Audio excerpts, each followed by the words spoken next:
Amados, no ano de 1901, nos Estados Unidos da América, na cidade de Houston, no Texas, havia um jovem pregador chamado Charles Parham.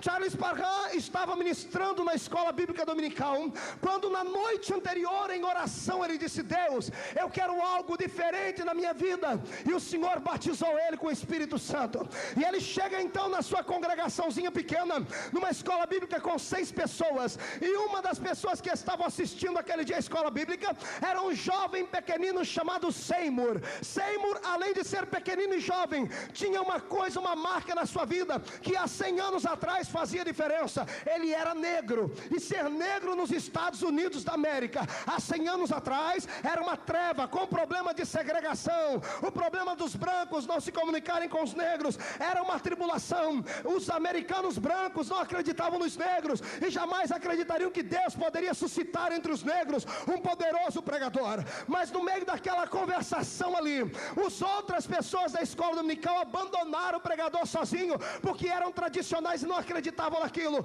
Mas Seymour, o jovem negro, chegou diante de Parham, abraçou ele e disse: Parham, eu sou negro, tu acha que Jesus Cristo pode me batizar sendo eu negro? Parham chorou, estendeu a mão sobre Seymour, e Jesus batizou Seymour com o Espírito Santo.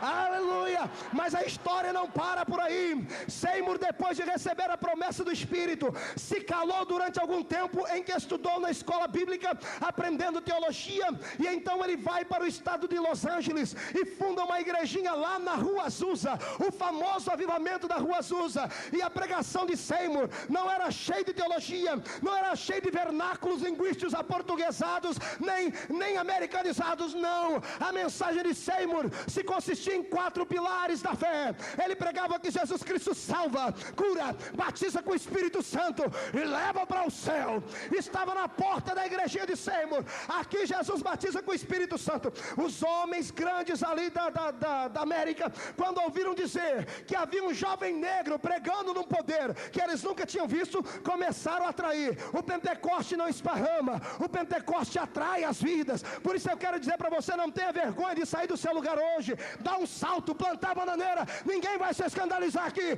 Pentecoste não escandaliza, Pentecoste atrai, ele atrai, ele atrai. Aleluias! Sabe o que aconteceu? No ano de 1906 estava instalada a igreja de Seymour lá em Los Angeles, na Rua Azusa. 2 anos depois, o poder do Pentecoste foi tão grande que as pessoas que congregavam com Seymour começaram a receber poder. Era tanto poder que os cultos iam até as 4 da manhã. Imagine um culto pentecostal ir até 4 da manhã. É mais ou menos o que acontece aqui nos Gideões. É crente pulando ali, sendo arrebatado aqui, profetizando lá, saltando aqui, falando em línguas estranhas lá, e a glória envolve, aleluia. Mas aí o que aconteceu? A notícia se propagou pela América e se propagou também pela Europa. Na Europa, lá na Suécia, haviam 2 jovens missionários e com desejo de sair ao campo, e um desses pregadores lá da Europa, discípulos de Seymour, missionário pentecostal, chegou até lá e contou para os irmãos que havia um mover do Espírito na América. Esses 2 jovens missionários suecos foram até o avivamento da Rua Azusa, e eles eram batistas tradicionais. Só que quando entraram pelas portas da igreja, o Espírito Santo os recepcionou e encheu os 2 de graça, de glória e de poder pentecostal. Sabe o que aconteceu em seguida? Eles não tinham como voltar mais para a Suécia, porque a igreja batista não os receberia. Então lá mesmo da Rua Azusa, eles vieram parar até a terra que Deus havia dito. Sabe onde era a terra? Era o nosso Brasil. E entram pelas portas do Brasil Daniel Berg e Gunnar Wingre, 2 batistas batizados com o Espírito Santo. Quando eles chegam na igreja lá em Belém, eles não falavam português, congregaram com os irmãos durante 1 ano, e eles falavam línguas estranhas, só que ninguém entendia o sueco, achava que eles estavam falando em sueco, mas não era. Eles estavam falando com Deus eterno, para trazer avivamento à terra brasileira. Um dia, 1 ano se passou, e depois que um trabalhava e o outro estudava, o primeiro sermão, lá vai Daniel Berg para frente da igreja, e quando ele cata o microfone, falando um português muito ruim, ele olha para todos os irmãos batistas e diz assim: meus amados irmãos, eu quero lhes dizer um segredo. O nosso Cristo, ele ainda é vivo, e ele batiza com o Espírito Santo. deixou a igreja de cabeça arrepiada.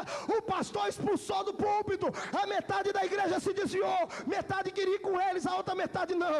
No meio daquele alvoroço todo sempre tem um daqueles heróis de Deus que não tem nome, que não tem aparência, mas que tem chamada no coração e tem Pentecoste divino na alma. E se levanta uma mulherzinha chamada Celina de Albuquerque e vai para casa indagando a Deus a noite toda, 4 horas de joelho. Deus, se o que os suecos falaram é verdade, eu quero ser a primeira a receber aqui. Eu acredito, eu quero falar em línguas 1 hora e meia, 2 horas, eu quero falar em línguas 3 horas. Quando for às 4 horas da manhã, o céu desabou em cima de Celina de Albuquerque e o Espírito Santo fincava a pedra pentecostal na nação brasileira. É por isso que nós estamos aqui hoje. Pentecoste é a força motriz da igreja.